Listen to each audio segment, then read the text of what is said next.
Hi there and welcome to our second top tip from Absolute Krav Maga.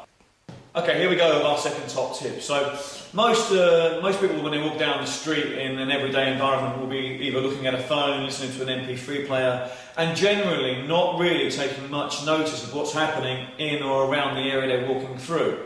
So what I want to talk to you today about is the ability for you to come out of that single-mindedness of just going from point A to point B and potentially becoming a victim because you're not paying attention to what's happening around you.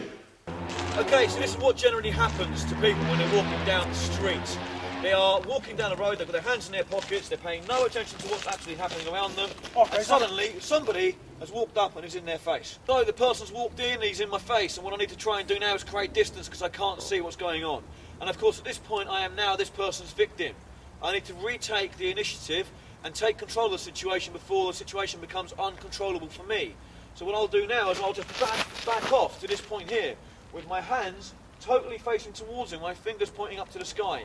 Generally this is known as a stop sign. And what I'll say now is something along the lines of back off.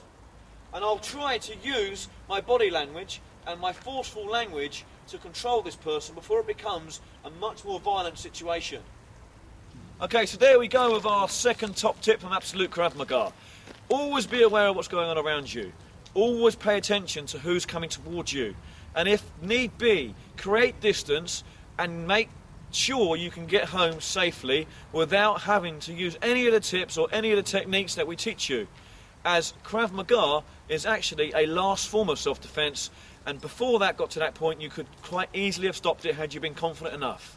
So why don't you pop down and come to one of our classes and we'll show you exactly how to do that. Thanks for watching. I look forward to seeing you on our third top tip.